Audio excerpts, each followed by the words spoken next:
नमस्कार, आप देख रहे हैं प्रदेश के सबसे भरोसेमंद news channel India news Uttar Pradesh Uttarakhand में हूं आपके साथ सौरभ त्रिपाठी। स्पेशल रिपोर्ट में आज बात होगी लोकसभा चुनाव में मुख्यमंत्री योगी आदित्यनाथ के बढ़ते डिमांड को लेकर। दरअसल लोकसभा चुनाव जैसे जैसे करीब आ रहे हैं वैसे वैसे मुख्यमंत्री योगी आदित्यनाथ की डिमांड बढ़ती जा रही है, तेजी से और बढ़ रही है। सीएम योगी आदित्यनाथ यूपी की हर लोकसभा सीट पर प्रचार प्रसार के साथ साथ देश के कई राज्यों में भी चुनावी सभा करेंगे। सीएम योगी आदित्यनाथ की डिमांड राजस्थान, मध्य प्रदेश, गुजरात, महाराष्ट्र, कर्नाटक, तमिलनाडु, हिमाचल, उत्तराखंड, बिहार जैसे राज्यों में देखने को मिल रही है, जिस वजह से योगी आदित्यनाथ यूपी के साथ साथ देश के कई राज्यों में हुंकार भरेंगे। बड़ी बात है कि मुख्यमंत्री योगी आदित्यनाथ की डिमांड कोई पहली बार नहीं है। 2019 लोकसभा चुनाव में भी उन्होंने धुआंधार प्रचार प्रसार किया था। नतीजन उनका असर आपने देखा और बीजेपी की देश में पूर्ण बहुमत की सरकार बनी। उसके बाद उत्तर प्रदेश समेत कई राज्यों में विधानसभा चुनाव हुए और जहां जहां पर योगी आदित्यनाथ ने प्रचार प्रसार किया वहां वहां बीजेपी की जीत हुई। तो कुल मिलाजुलाकर कहा जाए तो लोकसभा चुनाव में योगी आदित्यनाथ ऑन डिमांड है। स्पेशल रिपोर्ट में हमारे साथ थोड़ी देर में एक खास पैनल जुड़ेगा जिससे हम चर्चा करेंगे, लेकिन उससे पहले इंडिया न्यूज संवाददाता निकिता सरीन की रिपोर्ट देखिए। चुनाव की घोषणा से पहले मुख्यमंत्री योगी आदित्यनाथ की कोशिश हर लोकसभा तक पहुंचने की है। इसके पहले विधानसभा चुनाव की बात की जाए तब भी सीएम ने हर जिले में जाकर के चुनावी रैलियां करके अपनी बात पहुंचाई थी और इस बार का प्लान भी कुछ इसी तरीके से है। आपको बता दें कि एक हफ्ते के भीतर 1 दर्जन से भी ज्यादा जो रैलियां हैं उसका प्लान कर रहे हैं भारतीय जनता पार्टी के साथ साथ खुद मुख्यमंत्री योगी आदित्यनाथ। और जो प्लान तैयार हुआ है उस हिसाब से आपको जिस तरीके से बता दें कि जो प्लान है तो इसी हफ्ते के भीतर ही 1 दर्जन से ज्यादा जो सभाएं हैं वो कर रहे हैं। और उसमें 13 तारीख की बात की जाए तो 13 को उन्नाव, बरेली, फर्रुखाबाद जाएंगे, साथ ही 14 को अंबेडकर नगर, अयोध्या और गोंडा जाएंगे और इसके बाद 15 मार्च को बलरामपुर, गोरखपुर और सिद्धार्थनगर में रैली को संबोधित करेंगे। इस दौरान वे लोकसभा में विकास परियोजनाओं की शुरुआत भी करेंगे और इस बार चुनाव में प्रधानमंत्री नरेंद्र मोदी के बाद सीएम योगी आदित्यनाथ का सबसे ज्यादा जो चेहरा वो डिमांड में है। और साथ ही आपको बता दें कि भारतीय जनता पार्टी के पास लोकसभा चुनाव को लेकर के अब तक जो डिमांड आई है उसमें मुख्यमंत्री योगी आदित्यनाथ की मांग सबसे ज्यादा आई है। खासतौर पर कर्नाटक, मध्य प्रदेश, राजस्थान, झारखंड, छत्तीसगढ़, असम, त्रिपुरा के साथ पश्चिम बंगाल से भी योगी की सभा लगाने की जो डिमांड है वो आ रही है और भारतीय जनता पार्टी इसी हिसाब से प्लान कर रही है। आपको बताते चले कि अब जो लोकसभा चुनाव है उसकी तारीखें जिस तरीके से नजदीक आ रही है, भारतीय जनता पार्टी कोई उम्मीद और कोई कसर नहीं छोड़ना चाहती है। और इन्हीं सब के बीच में अगर बात की जाए जनसभाओं की, रैलियों की, तो मुख्यमंत्री योगी आदित्यनाथ इस हफ्ते 1 दर्जन से भी ज्यादा सभाएं और रैलियां करेंगे। लखनऊ से वीडियो जर्नलिस्ट कफील के साथ मैं निकिता सरीन, इंडिया न्यूज के लिए। तो मुख्यमंत्री योगी आदित्यनाथ ऑन डिमांड, ये बात नई नहीं है। इससे पहले आप देखे होंगे लोकसभा चुनाव में 2019 देखा, अभी हाल ही में 5 राज्यों में चुनाव हुए, नतीजे आपने देखा। राजस्थान में बुलडोजर बाबा के नाम से प्रसिद्ध थे, जहां मुख्यमंत्री योगी आदित्यनाथ जा रहे थे, साथ में बुलडोजर भी जा रहा था। इसके अलावा मध्य प्रदेश में आपने देखा, छत्तीसगढ़ में देखा, कई सारे राज्यों में आपने मुख्यमंत्री योगी आदित्यनाथ की लोकप्रियता देखी है। वो किस तरीके से जहां जाते हैं एक हुजूम, एक लोग जो है, जो बीजेपी के जो है वो कैसे कनेक्ट है मुख्यमंत्री योगी आदित्यनाथ के लिए। इसीलिए इस प्रोग्राम का नाम आज हमने रखा योगी ऑन डिमांड। हमारे साथ मेहमान जुड़ गए हैं, सबसे पहले परिचय, फिर इसके बाद चर्चा की शुरुआत करेंगे। धर्मेंद्र पांडे वरिष्ठ पत्रकार हमारे साथ हैं। धर्मेंद्र जी बहुत बहुत स्वागत है। के विशुदेव राय वरिष्ठ पत्रकार बहुत बहुत स्वागत है। सत्येंद्र सिंह राजनीतिक विश्लेषक बहुत बहुत स्वागत है। मनीष अग्रवाल हमारे साथ राजनीतिक विश्लेषक है, बहुत बहुत स्वागत है। चर्चा की शुरुआत धर्मेंद्र पांडे जी मैं आपसे करना चाहता हूं। योगी ऑन डिमांड, आज इस कार्यक्रम का नाम हम लोग इसलिए रखें क्योंकि मुख्यमंत्री योगी आदित्यनाथ की लोकप्रियता 2019 से पहले और भी ज्यादा अब बढ़ गई है। लोग चाह रहे हैं योगी बाबा आए, क्या कहेंगे?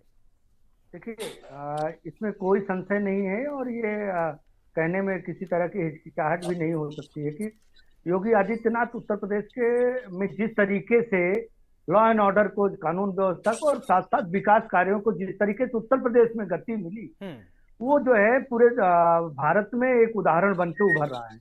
खास तौर से अपराधियों के ऊपर जो कार्रवाई हुई और सबसे ज्यादा जो फेमस हुए वो अपराधियों के ऊपर, चाहे वो उनके एनकाउंटर हो या उनके जो है घरों पे, उनकी संपत्तियों पे कुर करना या बुलडोजर चलवाना अवैध निर्माण पे, उससे पूरे देश में वो एक अलग तरीके का माहौल बना और एक दबंग मुख्यमंत्री के रूप में उनको जो है देश की जनता पसंद कर रही है। इस समय भारतीय जनता पार्टी, वैसे तो भारतीय जनता पार्टी के पास देश में मुझे लगता है कि इस टाइम पे किसी भी राष्ट्रीय पार्टी के पास या क्षेत्रीय पार्टी के पास इतने स्टार प्रचारक नहीं होंगे जितने भाजपा के पास हैं। लेकिन उसके साथ साथ क्योंकि मोदी मैजिक को जो बल मिल रहा है, जिस मोदी मैजिक की लगातार चुनावों में बात होती है, जिससे भाजपा लगातार जीत का जो है पड़ाव दर पड़ाव एक नया आयाम कायम कर रही है, उसमें योगी आदित्यनाथ का जो है करिश्मा जब उसमें मिलता है तब वो जाकर के मोदी मैजिक जो है बिल्कुल वो साकार रूप में परिवर्तित हो रहा है,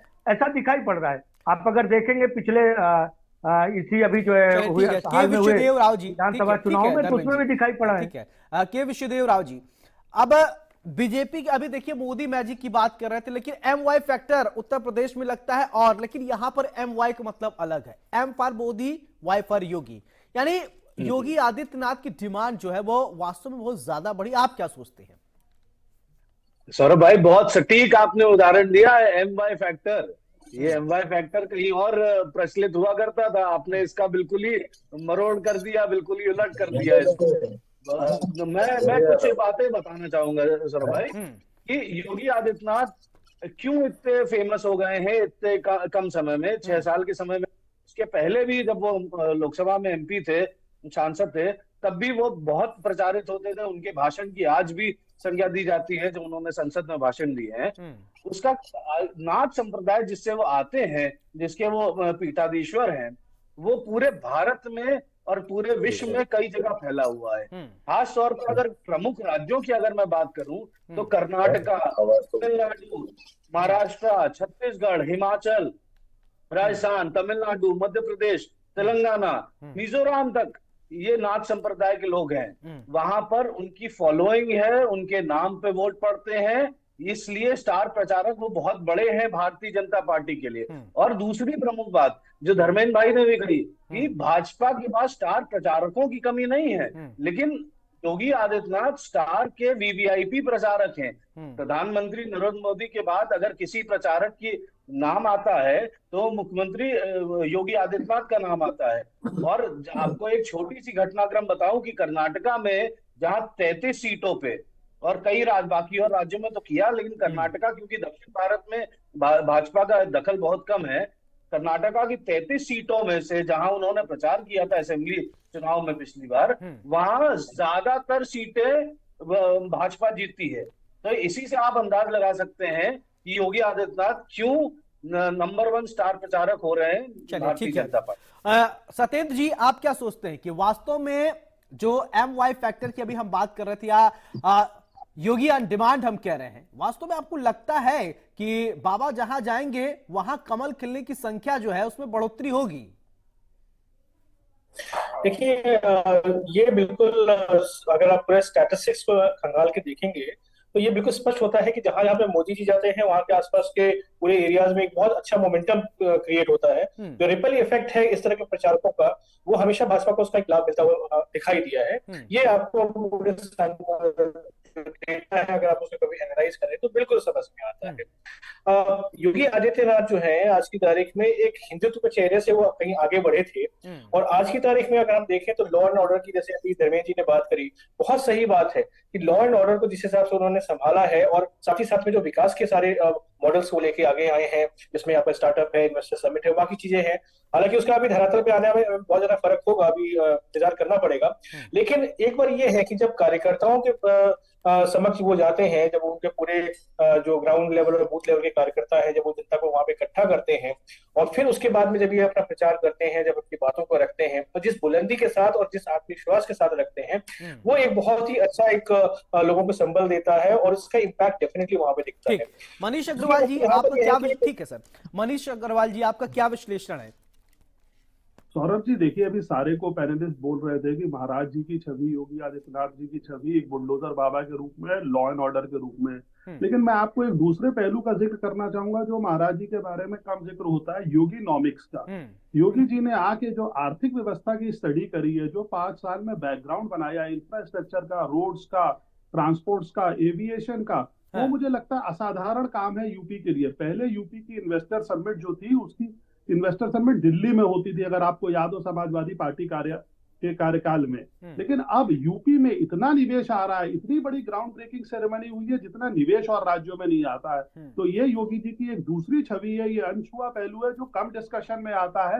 लेकिन उनकी आर्थिक नीतियां जो है यूपी को एक नए राज्य की ओर अग्रसर कर रही है। यूपी आज बीमारू राज्य नहीं कहा जाता, उत्तम प्रदेश कहा जा रहा है। तो उनकी ये आर्थिक छवि भी जो है ये पूरे देश और दुनिया में फैल रही है, और लोग इन चीजों के बारे में जानते हैं, समझते हैं, इसलिए भी उनकी डिमांड बढ़ रही है। आज आप देखिए, दुनिया का कोई ऐसा उद्योगपति नहीं है जो यूपी आने में हिचक रहा हो, या कोई ऐसी इंडस्ट्री नहीं है जो यहाँ आ रही हो। यूपी में आज ग्रीन हाइड्रोजन, सौर ऊर्जा की पॉलिसी है। ग्रीन हाइड्रोजन की पॉलिसी अभी भी बहुत कम राज्यों में है भारत में, लेकिन उन्होंने इन क्षेत्रों में बड़ा काम करा है। रिलीजियस टूरिज्म को जैसे उन्होंने बढ़ावा दिया है, उसको एक नए उद्योग के रूप में लाए हैं। 4 अंतर्राष्ट्रीय एयरपोर्ट यूपी में चल रहे हैं, 5वां चलने वाला है। तो इससे जो आर्थिक विकास हो रहा है, ये भी उनकी एक छवि का पहलू है। हाँ, उनकी कठोर छवि है, लेकिन जब आप उनके आर्थिक विकास को देखेंगे, इस पहलू को देखेंगे, तो आपको लगेगा कि उनको इकोनॉमिक्स का बड़ा अच्छा ज्ञान है, जो थोड़ा कम जाना जाता है। बिल्कुल।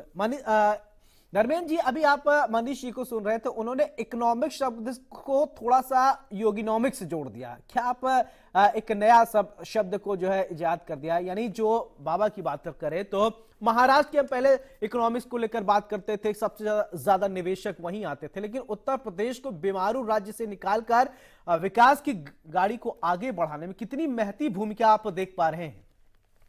देखिए, अभी जो अग्रवाल साहब जैसे कह रहे थे, इसमें जो है इसको ये वास्तव में इस पहलू पे जो है कम चर्चा हुई है।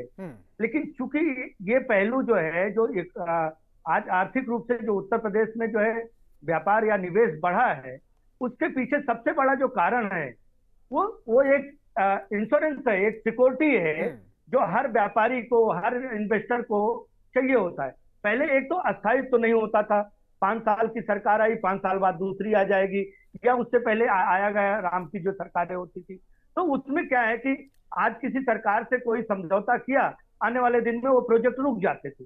लेकिन चूंकि 2017 के बाद, और ये देखिए देश का माहौल तो 2014 के बाद बदला है, और वो उसके बाद जो केंद्र सरकार की जो नीतियां हैं, उन नीतियों को धरातल पे पहुंचाना, और उसके साथ साथ उत्तर प्रदेश में वो माहौल बनाना कि अपराध नहीं है, आप जो है सिंगल विंडो, मुख्यमंत्री सिंगल विंडो सारे कार्य हो रहे हैं। उसके बाद पैनी नजर उन सारे कार्यों पे अधिकारियों के माध्यम से उस पर रखना। तो वो जो माहौल बना उत्तर प्रदेश का, उस माहौल में मुझे लगता है कि राव साहब ये सारी चीजें संभव हो पा रही हैं। ठीक है धर्मेंद्र जी। राव साहब, मेरा एक सवाल आपसे कि लोग कहते हैं कि भगवाधारी बाबा को कहते हैं, लेकिन कई सारी है भगवाधारी, लेकिन वो छवि लेकर नहीं चल पाते। ठीक है, भगवा गेटअप उनका है, नाम तो आप भी जानते होंगे, लेकिन योगी आदित्यनाथ इन लोगों से थोड़ा अलग है, मुखर है। वजह आप क्यों मानते हैं? क्योंकि अभी किसी के नाम लूं तो हो सकता है ठेस पहुंचे, लेकिन आपको पता है राजनीति में बहुत ऐसे सक्रिय कार्यकर्ता है, सक्रिय नेता है जो वास्तव में भगवाधारी हैं, लेकिन मुख्यमंत्री योगी आदित्यनाथ उन सबसे कैसे अलग है? योगी आदित्यनाथ के बारे में एक बात बहुत फेमस है सौरभ भाई, कि वो उनकी कथनी और करनी में ज्यादा अंतर नहीं रहता है।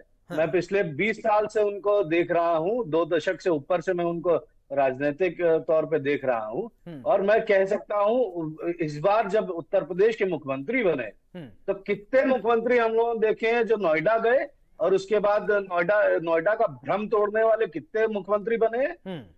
लोग डरते थे कि नोएडा जाएंगे तो मुख्यमंत्री नहीं बनेंगे। ये भ्रम तोड़ने का काम योगी ने किया है। योगी की प्रधानमंत्री ने तारीफ करी है। उसके बाद जब ये जीत के आए हैं, तो इन्होंने खुद कहा है कि ये जो सरकारें हैं, अगर आप अंधा विश्वास करते हैं, अंधविश्वास करते हैं, तो उससे दूर हटिए। योगी इसीलिए अलग है बाकी लोगों से। योगी की जो छवि आज उत्तर प्रदेश में बनी है।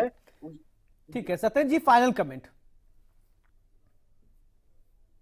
ये चीज बहुत अच्छी बात कही अभी हमारे को पैनलिस्ट ने। दूसरी बात मैं ये भी कहना चाहूंगा कि योगी आदित्यनाथ जो है एक योगी भी है, मतलब एक प्रकार से वो अनाथ संप्रदाय से आते हैं और जिसके आगे पीछे किसी भी प्रकार का आक्षेप नहीं लग सकता कि परिवारवाद या उनका कोई व्यक्तिगत इंटरेस्ट होगा। हाँ। वो प्रदेश की जनता के लिए बहुत ईमानदारी से काम कर रहे हैं और ये कहीं ना कहीं परिलक्षित भी हो रहा है जितनी भी आप योजनाओं को मनीष जी, देखें। और ठीक है बुंदेलखंड में मनीष जी, कम शब्दों में फाइनल कमेंट। जी देखिए, मैं आपको फिर ये कहना चाहूंगा कि आर्थिक नीतियां जो हैं, बुंदेलखंड वगैरह में जितना विकास हो रहा है और यूपी में जितनी टाउनशिप्स आ रही हैं, आप देखिए ब्रह्मोस मिसाइल लखनऊ में बन रही है, डिफेंस कॉरिडोर लखनऊ में बन रहा है, तो इस परिप्रेक्ष्य का भी हमें जिक्र करना चाहिए। ठीक है और एक धर्मेंद्र जी, आर्थिक छवि बहुत ठीक है अच्छी सर, यूपी की। बहुत कम शब्दों में। ठीक है धर्मेंद्र जी, फाइनल कमेंट कम शब्दों में।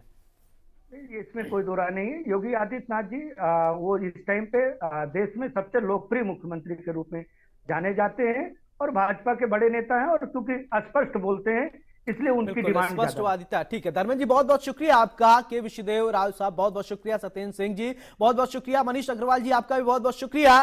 तो योगी ऑन डिमांड हम ऐसे नहीं कह रहे हैं, मुख्यमंत्री योगी आदित्यनाथ की वास्तव में डिमांड है। उत्तर प्रदेश के अलावा आपने देखा मध्य प्रदेश, छत्तीसगढ़, राजस्थान, अन्य जगहों पर मुख्यमंत्री योगी आदित्यनाथ का डिमांड है। इस बात से गुरेज या डिनाई नहीं किया जा सकता। कार्यशैली को लेकर देखिए, चाहे उत्तर प्रदेश को बीमारू राज्य से निकालकर विकसित उत्तर प्रदेश की तरफ, उद्यम प्रदेश की तरफ बढ़ाना हो, या आप देख रहे हैं किस तरीके से अपराध को कम करना हो, तमाम चीजों में मुख्यमंत्री योगी आदित्यनाथ मुखर रहते हैं, हमेशा एक्टिव रहते हैं। चाहे वो कोरोना काल हो, चाहे कभी भी आप देख लीजिए, एक्टिवनेस की वजह से शायद मुख्यमंत्री योगी आदित्यनाथ का डिमांड और ज्यादा बढ़ जाता है। इस खास कार्यक्रम में मेरे साथ फिलहाल इतना ही। नमस्कार।